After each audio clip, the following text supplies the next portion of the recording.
So people speculate that he actually backed out of the debate because Sam is actually, an informed, good debater.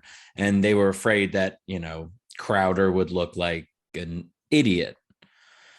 And so he backed out at the last minute at the behest of his father.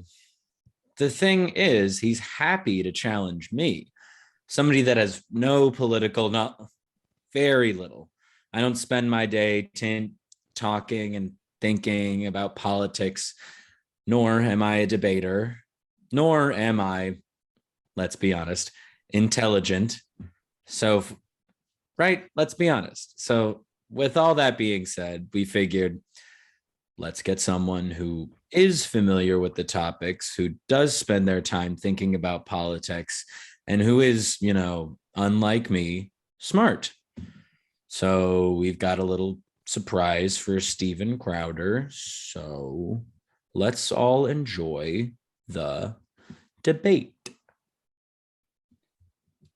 I'm really glad to have my next guest on the show. And I've always said this. I always respect people who enter into the arena.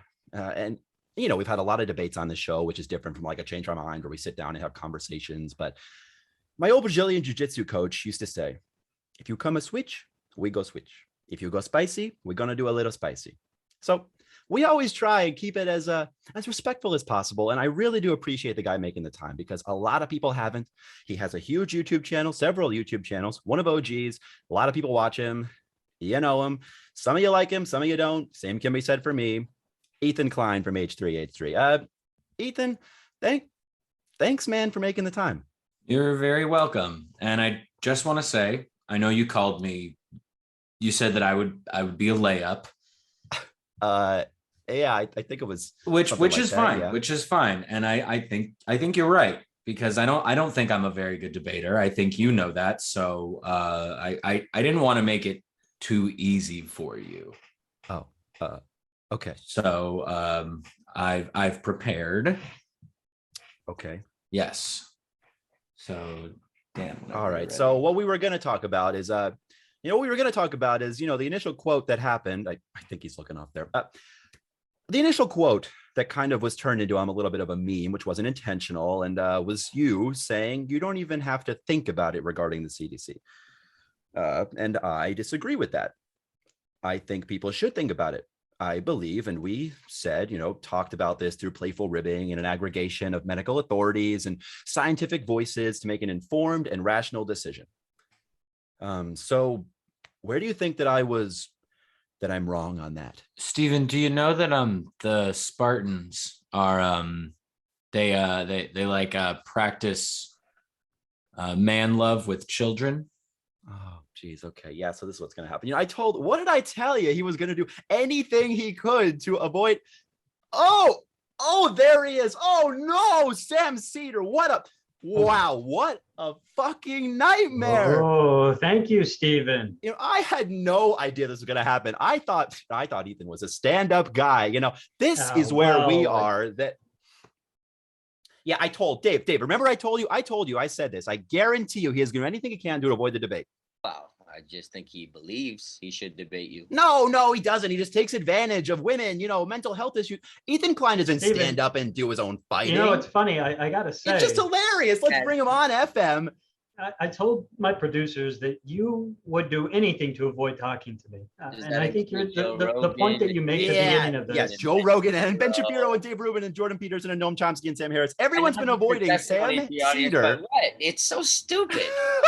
Okay, well, I debated Charlie Kirk, Steven. I mean, it's about issues. Let's talk about those issues. Okay, it's about issues. You have some valid points that I think. Yeah, that's what you're doing here. You're doing so clever. I had no idea you were taking your show off early last time. Coming in today with your pig pen peanut size. You take those off? Are they velveteen buttons? Black eyes. Well, you must have been worried about this. No one's. I don't know why. Come on, Sam. Come on. I'll tell you what. I have a general rule. I don't start a debate based on people on a lie. And how about you How about you get to insure yourself to the audience here? Steven, show yourself, audience. you coward. Steven, show yourself. Don't show your co-host. Steven, why are you show yourself? Ethan, how about Steven. you respect yourself as a man? Steven, and you then are you're such a not coward. Come on, Stop Ethan. showing Why your do you have to bring on a guy with a co-host 30 and into the really group like yourself? Steven, Steven. Apparently, you had to. Well, look. Well, obviously, if I'm a layup, I'm not a good You're the debater. one that got angry Well, about look, you're the one who Steven, got don't be personal such and a started coward. it. And hold on a second. All right, hold on a second. Let me hear what Pigpen has to say really quickly here. No. But Ethan, look, I think. Hold on a second, Ethan, because initially I came on here to talk with Ethan. Ethan, come on, man. Look.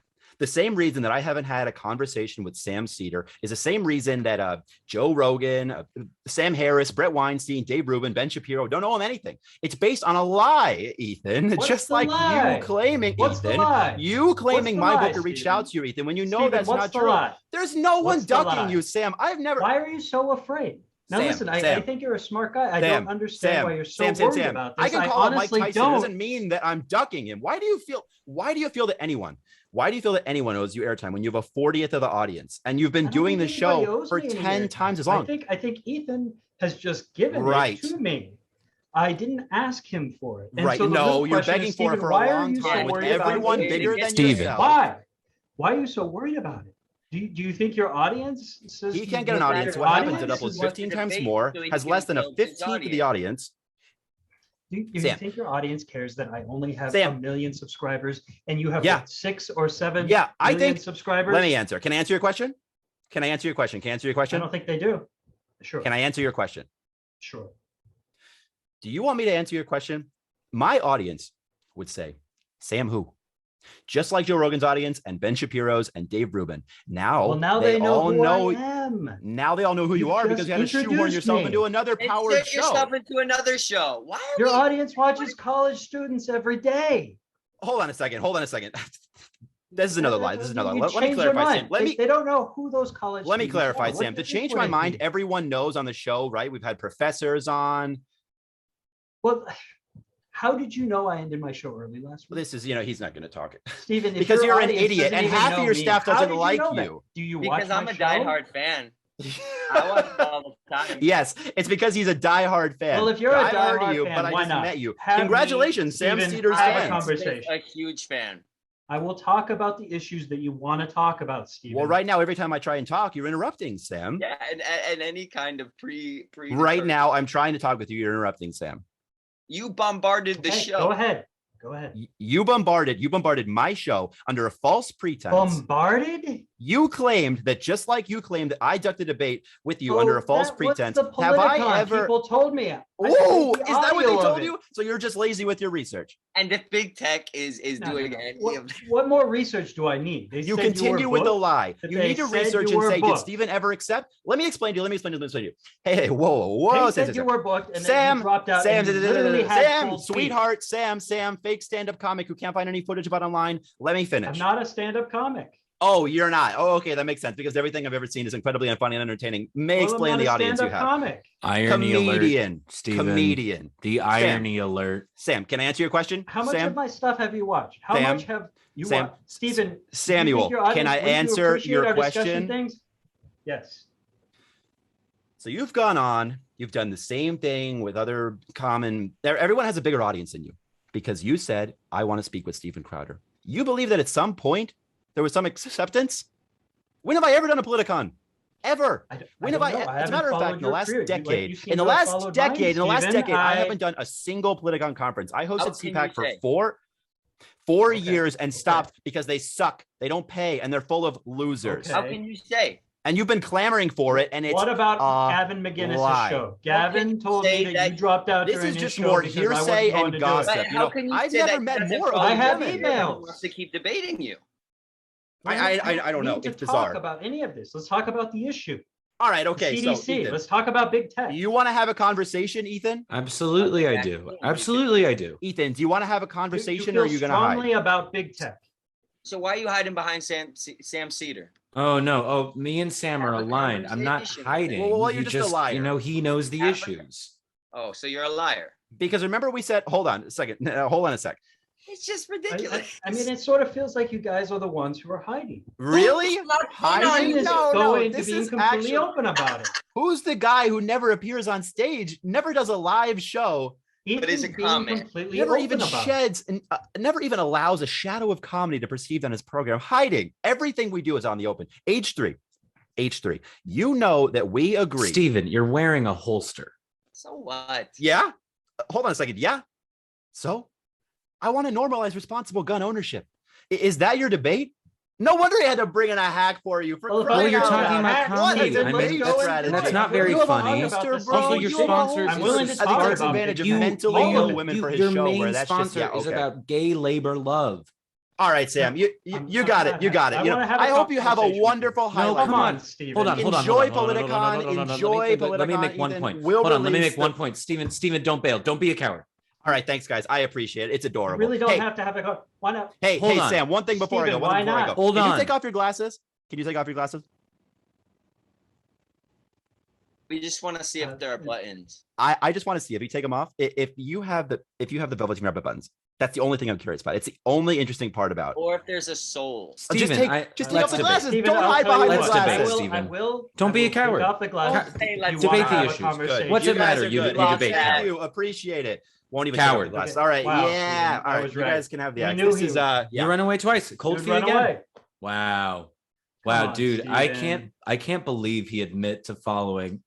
We got him. That he followed the show last week. He admitted that he watched the show last week when we got him. early. Dude, Oh we my played him God. so hard because he literally We was fucking following. nailed him. We saw that you went live, dude. We fucking got him. Holy shit. Wow. So that was something. Okay.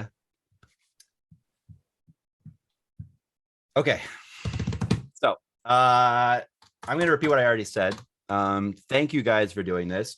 Jimmy as Ethan Klein, Cody as Dave Landau, Daniel as Sam Seder. Now, I'm going to pretend to be a podcast host for a second, guys, so just deal with me. But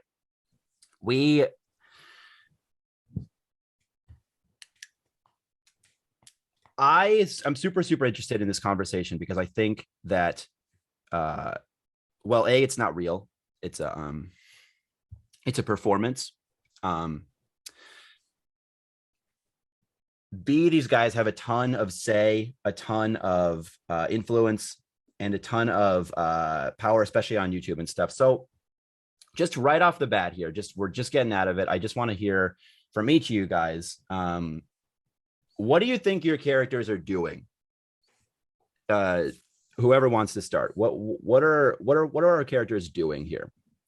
I think Ethan's is pretty. Ethan wants, like, the victory for Ethan is as soon as Steven admits that he was like following along last week. Like, he has this conspiracy in his head of like Steven was following along. He's actually scared. He knows this whole thing is happening. And the second that he like admits that, and he doesn't really like, as soon as he comes close, that's when Ethan is like, all right, that's my victory.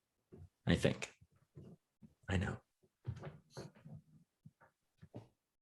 I to be honest, when it comes to Sam Seder, who I hate to admit, and I didn't actually know who Sam Seder was prior to this, which is somewhat, I guess, fitting for the scene. But Sam likewise has a victory, which is that he basically got on the show, that he ruffled Steven's feathers. I think for a comedian like Steven, if you can get under a comedian's skin, I think that by itself is, you know, he trolled the troll, so to speak. And the last line, you know, we fucking nailed him. I think in Sam's mind that, yeah, this is it. This is that gotcha moment somewhat. I just feel like a crony. Like, am I like Steven Crowder's crony? I don't know who Dave Landau is. That's what it felt like, that I was really just there to defend him because Sam came in the picture. I think that if I'm being totally honest, Cody, I had to notice the Mona Lisa in the background with the joint. That's an amazing. Oh yeah, she's smoking. Yeah, she's getting high. Oh, that's so good. So full like honesty, I think that when it comes to politics and things like this, I'm generally decently dumb. And so I think I jumped into the world to try and understand it. and I found a lot of these. I was drawn towards Crowder. I think my background, where I come from and things, and I would listen to this guy and I'd be like, oh man, he makes a lot of good points. And then, I started listening to a bunch of other shows and stuff. And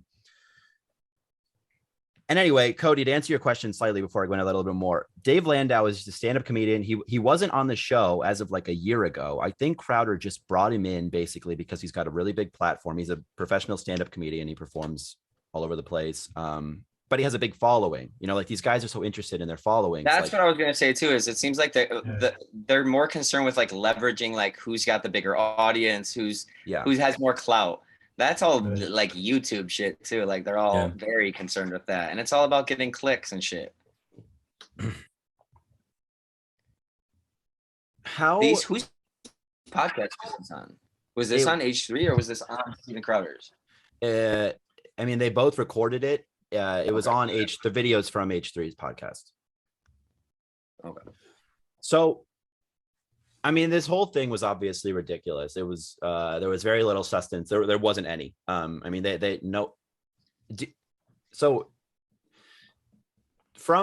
because I feel like my character was doing a lot of defending, was doing a lot of there's no way I'm talking to you. There's a whole lot of that was going on. I think Crowder was really upset and flustered and back up against the rope kind of thing the entire time. But how could this debate have gone better? Was it just off the bat, just like a terrible situation? Was it all just, it was set up for failure or what? Well, there's no moderator, right? Like, I feel like there's not really like an attempt to legitimize it. Like it is like from the get, it's about the performance of it all. And that like, I think that Steven is like prepared to perform with Ethan. And then he's expected to perform with another person. Exactly. Yeah. Yeah. Who he doesn't know. Or that he does know, but he knows that true. Person is like either could get under his skin or could actually make good points. And they don't want their audiences to see that.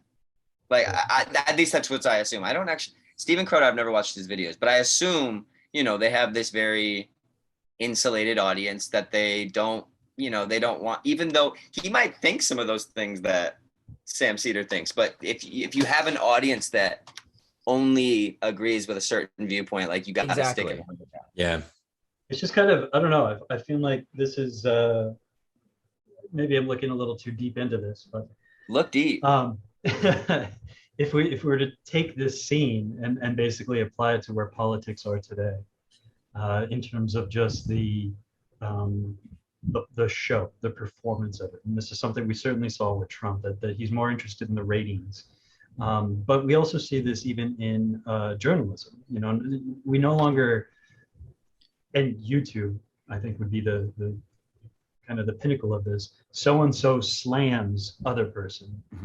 So-and-so rips apart. They're like, and so with this, it's the slamming that's more important than any substance, anything that was actually said. So even if we got Steven and we got Sam Seder and we went and had podiums set up and there was this debate and they're bringing up topics of real information, truly digging into logic.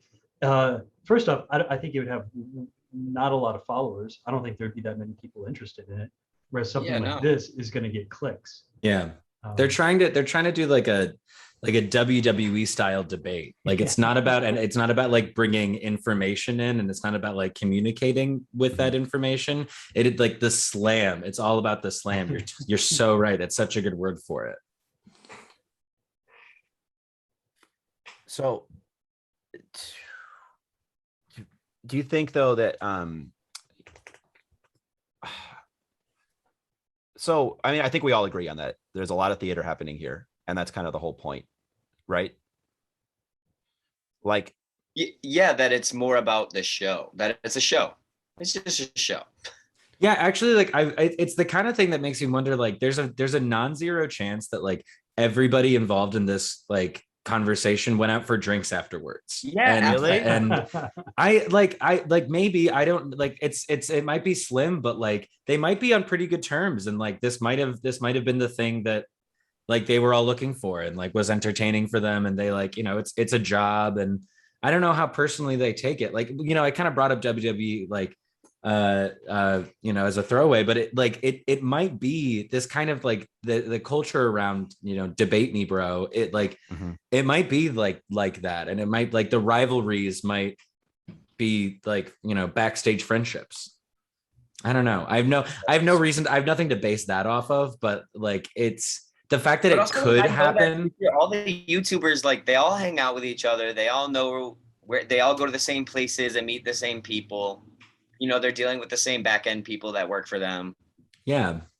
Yeah. So at least in terms of politics and in terms of like politicians and stuff and people who aren't, we won't call them like YouTube creators. We'll call them like actual politicians. Like the reason why they do what they do is because they're trying to lead with a sense of morality, and they're trying to get they're trying to get everybody in a certain page in a certain group and stuff. Would we generally agree with that going across the board? Yeah. So do you guys have politicians or people that you sort of like look at and you go like, yeah, they're sort of arguing or they're fighting for a thing that, because a lot of people would say that about Crowder. A lot of people would say that about Ethan Klein. A lot of people would say that about Sam Seder, you know, whatever it may be. Can you repeat the question?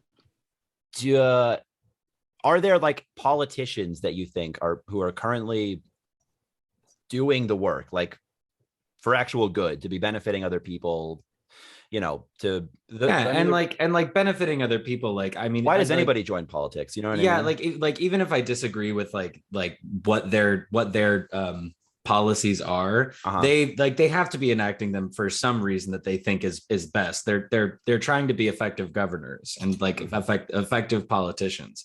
But like, yeah, like those people certainly exist, and I think that there are some greedy ones in the bunch as well. But like, you know, they're doing it for uninterest and an interest that like they can find some camaraderie in.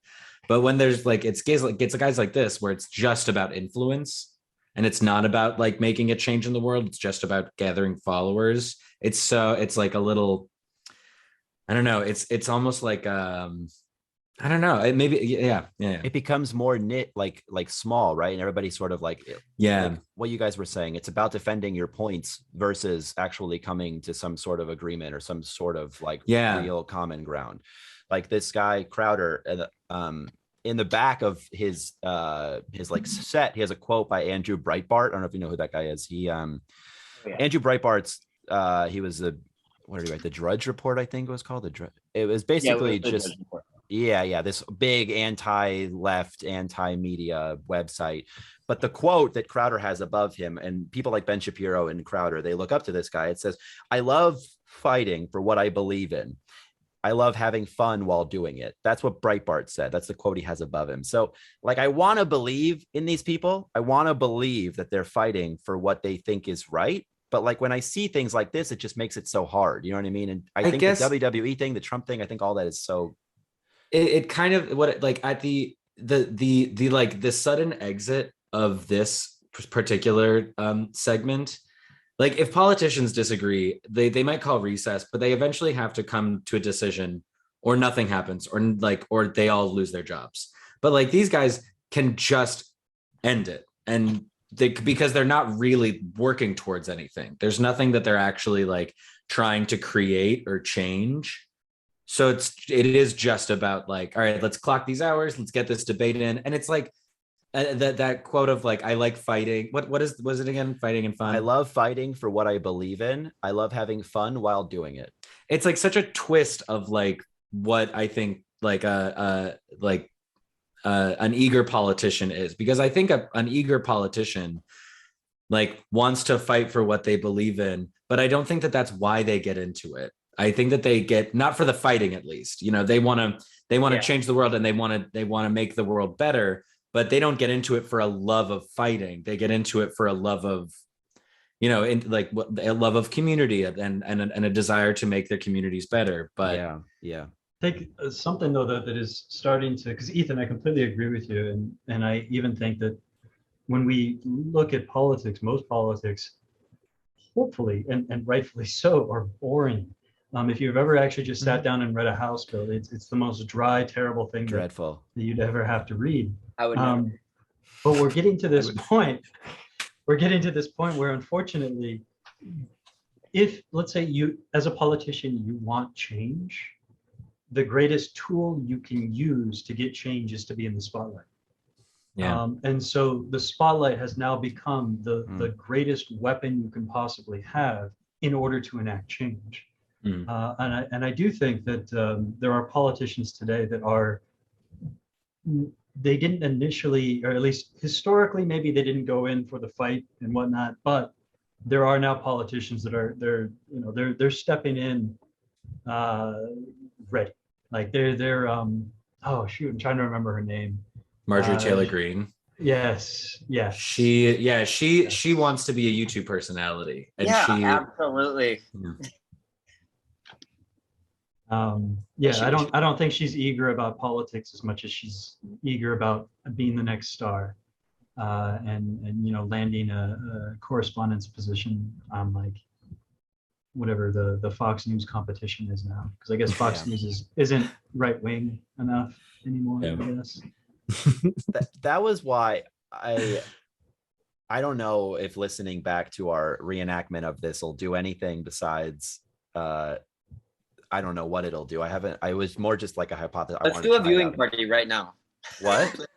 Run it back. Let's watch it. Big premiere. No. I just mean like, yeah, I don't know. That's what I agree, Daniel, 1,000,000%. Do you think that these guys are happy then? Like, do you think that someone with this lifestyle is happy? Like, how did I'm trying so hard not to just like blindly agree with everything you guys are saying. It's like, but I this is how I feel about these guys too. I do think that all of it is sort of a theater. I think maybe Sam Seder, his real show is the most normal politics show. I know you said you didn't know who it was, but he has a show pretty much daily. It's really boring. He talks about politics stuff. I couldn't watch it because it's really boring.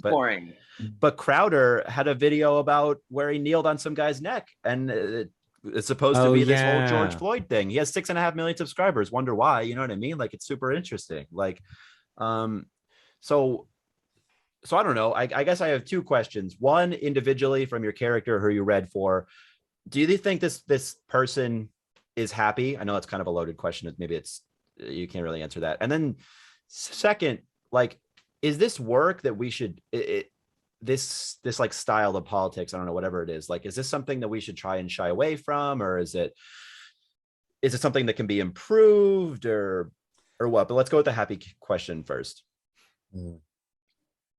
I don't think Ethan's happy, but I think he would be the first to admit that. I think of the little bit of character research that I've done, I think he's pretty open about how miserable he is. Dave is a comedian. He's not happy. He's not happy, but I mean, enough. He's comfortable, I'm sure. Mm-hmm. Would be happy. I feel like Sam really happy. Yeah, so Sam is I get the feeling that Sam and Steven Crowder actually might have quite a bit in common to a certain extent. I think if I were writing this, if I were writing a script and I were using these men as characters, I would have Sam wanting to be more like Steven, and I'd want Steven to be more like Sam. Secretly, that's what they want. Definitely, I think so too. Ooh, that was a good one. That's good. You really nailed it there. Yeah. Because they both have what each other want, right? Like Sam Seder is this super highly intelligent guy. Steven Crowder is just this like total bull in a china shop idiot, like, who knows how to bench press. You know what I mean? Like, so that's really an overstatement. You know what I mean? But like,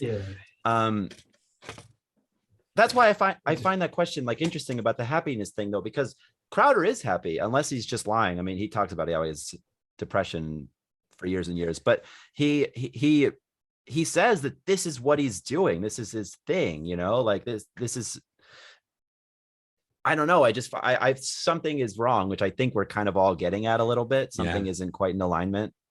Yeah. I think that I will say, like, I think Ethan is happy to be living this life and happy to be living this like life of a personality figure. Like he had a very public, what's her name? Trisha something. I was a Yeah. huge fan Yeah. of Frenemies. I watched it every week. Yeah, It was, and it was like a big like the whole concept of the show is just that they're frenemies, and like it had a big falling out. Of course they do.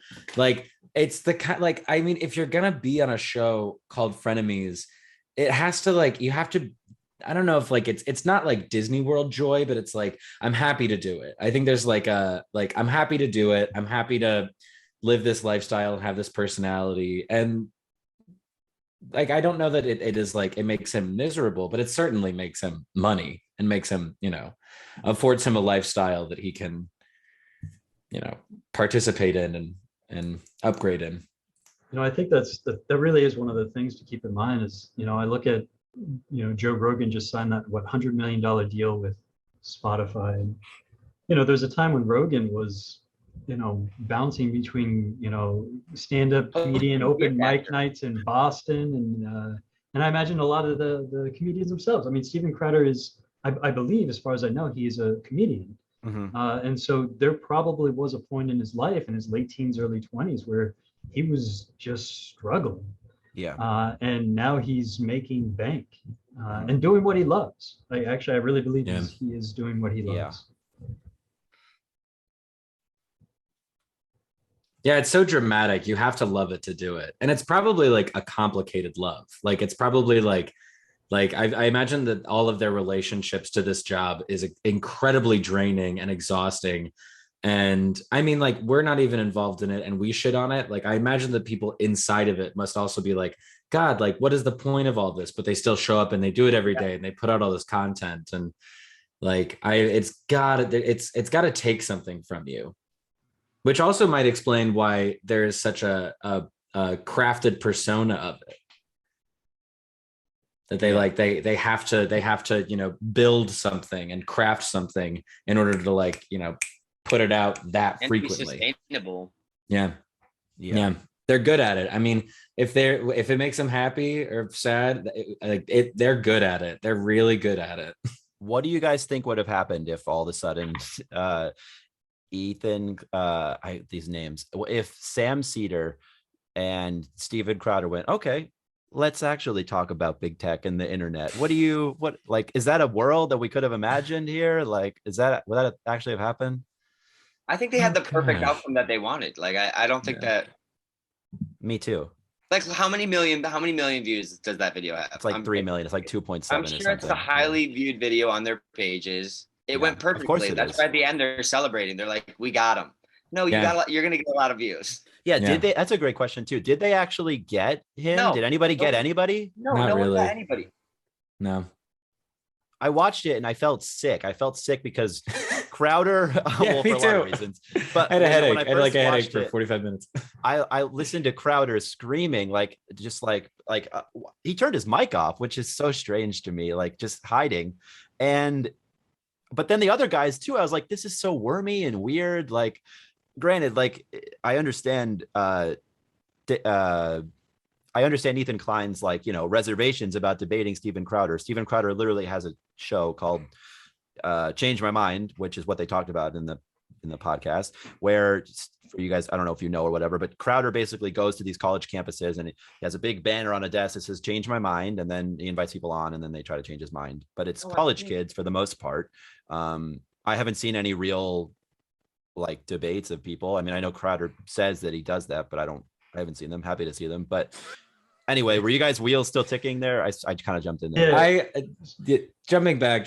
I think if in the world where it did turn into a pleasant debate for a moment, and if they did settle down and have a nice conversation, I think they would have tried to veer off of it. I think they would have realized oh no, we need turbulence, we need drama, and they would have through their personalities or otherwise, and there's a reason why he's got a sidekick, so that he can have somebody else in there to stir the pot and be the rude dude to his moral high ground,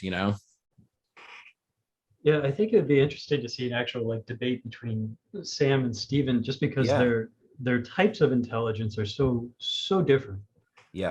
I look at Sam and I don't know too much about his background, but he strikes the fact that the other comedian wanted him as the debater strikes me as he's book smart. Yeah. What makes Steven such a dangerous debater is that he is an improv master. When you do watch those change your mind bits, Steven always appears to be several steps ahead of whoever he is talking about. He already has a Right. couple of jokes lined up. And so having that ability means you can kind of deflect easily. And so it'd be fascinating just because Sam would be throwing some hard hitting information, I believe, while we'd be seeing someone like Steven, who would be an expert at dodging, making fun of it, deflecting. And so it kind of reminds me of the Jon Stewart versus Bill O'Reilly Yeah. debate years ago, which turned out to be pretty good, actually. All right. So I think we need an uncut version of all four of these guys in a room. We need to have a debate. live. 100%. No edits. All right. I mean, that's about all I got, guys. I think that's pretty much it. I really appreciate it. I don't think I actually did a quality introduction here. So I just want to say thank you for Jimmy for reading for Ethan Klein, Daniel for reading for Sam Seder, and Cody for Dave Landau, guys. I really appreciate it. And thank you so much. This was really great. It was our pleasure. Yeah, my pleasure. My pleasure. Thanks for having us. Thank you, guys. I appreciate it.